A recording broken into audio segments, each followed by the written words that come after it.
je vais vous lire l'énoncé. Donc, en moyenne, un chat dort 14 heures par jour. Christine et Stéphanie ont 10 chats. Christine pense que leur chat dorme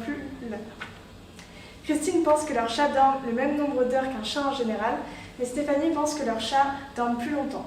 Le nombre d'heures que dort un chat suit une loi normale. On a résumé donc le nombre d'heures que dorment chacun des chats dans ce tableau. Pour savoir si Christine ou Stéphanie a raison, on doit suivre ces 7 étapes. Donc d'abord poser les hypothèses, ensuite vérifier les conditions d'application, ensuite calculer les paramètres du test, ensuite calculer la statistique de test, puis calculer le nombre de DDL, lire Pval dans la table et enfin conclure. On commence d'abord donc par poser les hypothèses. Pour formuler une hypothèse, il faut savoir si le test est unilatéral ou bilatéral. Ici, on voit dans l'énoncé qu'il y a marqué que Stéphanie pense que leurs chats dorment plus longtemps que les chats en général, donc ce sera un test unilatéral. On va donc formuler 2 hypothèses, une hypothèse H0 et une hypothèse H1. Pour H0, on fait une hypothèse selon laquelle l'échantillon donne une population où la moyenne est égale à la valeur de référence. Donc ici, les chats de Christine et Stéphanie dorment en moyenne autant d'heures que les chats en général. Pour l'hypothèse alternative, sachant que c'est un test unilatéral, les chats de Christine et Stéphanie dorment en moyenne plus d'heures que les chats en général. Du coup, donc pour l'étape 2, on voit quel test on va faire. Donc là, on sait que dans l'énoncé, il y a écrit que le nombre d'heures que dort un chat suit une loi normale. Donc là, on se place ici dans le tableau, donc x suit une loi normale. Et sachant que sigma x est inconnu, on va utiliser une loi de student à n-1 DDL. Et du coup, ce sera cette formule avec t observé. Du coup, c'est la statistique de test. Pour l'étape 3, on regarde dans la formule quels paramètres on connaît. On connaît la moyenne de référence et la taille de l'échantillon. Mais on ne connaît pas la moyenne et la variance estimée. Donc du coup, pour l'étape 3, on va calculer les paramètres que l'on ne connaît pas. Pour cela, on va d'abord calculer la moyenne à partir des valeurs dans le tableau. Donc on fait la somme des valeurs du tableau divisée par la taille de l'échantillon, ce qui nous fait donc 11 plus 15 plus 12, etc. jusqu'à 12, divisé par 10, ce qui nous donne 3,2 heures. Donc ensuite, on va calculer la variance estimée à partir de cette formule. Donc on fait n sur n-1 fois la somme des valeurs au carré sur n moins la moyenne au carré, ce qui nous donne 4,4 heures au carré. On fait bien attention aux unités, si c'est une variance, c'est au carré. Il y a une réaction. Oh ouais, tu peux. Oui, mais... C'est bon? Ok, du coup, donc, ah oui, là c'est l'étape 4, donc on va calculer TOPS.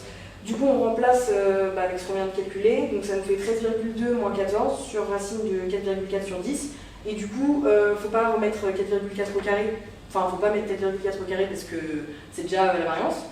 Et du coup, il y a des pièges là-dessus, et du coup, ça nous fait TOPS, enfin la valeur absolue de T observé, c'est 1,206, donc 1,21. C'est bon? Du coup, l'étape 5, c'est il faut calculer le nombre de DDL. Donc, vu qu'on a utilisé une loi de student, elle est toujours à n-1 DDL. Du coup, ça nous fait DDL n-1, donc ça fait 10 moins 1 égale 9. Voilà. Pour l'étape 6, on va lire Pval dans la table. Donc, en fait, il faut qu'on trouve la probabilité que T soit supérieur à la valeur absolue de TOPS.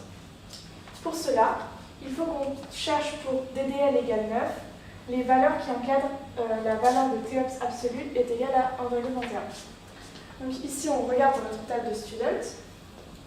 Quelle valeur pour DDL égale 9 encadre 1,21? Et c'est 1,10 et 1,38. On remonte, et donc ça correspond à 0,3 et 0,2. Cela veut dire du coup que P de T supérieur ou égal à la valeur absolue de TOPS est compris entre 0,3 et 0,2. Or, la table de student est bilatérale. Donc ça veut dire que la probabilité qu'on trouve est égale à la probabilité que x soit supérieur à z plus la probabilité que x soit inférieur à moins z. Donc en fait, 2 fois la probabilité que x soit supérieur à la valeur absolue de z. Or, ici, on l'a vu tout à l'heure, comme Stéphanie pense que les chats dorment plus, que c'est un test unilatéral. Du coup, on cherche P de x supérieur à z égale P de x inférieur à moins z. Et donc, du coup, il faut bien faire attention, la formule change. P val est égal à 1 demi de P de t supérieur ou égal à OK. Donc, du coup, vu que c'est un test unilatéral, la formule de P val change. Donc, P val est égal à 1 demi fois P de t supérieur ou égal à la valeur absolue de t obs. Donc, on reprend le résultat qu'on a trouvé tout à l'heure. Donc, on avait dit que P de t supérieur ou égal à la valeur absolue de t obs était compris entre 0,3 et 0,2. Et on divise les deux valeurs par 2. Donc 0,3 divisé par 2 et 0,2 divisé par 2.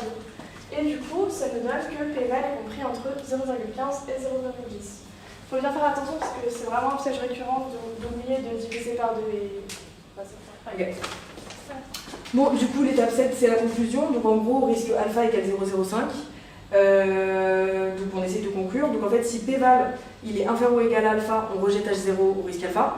Par contre, si P val il est supérieur à alpha, on ne rejette pas H0 au risque alpha.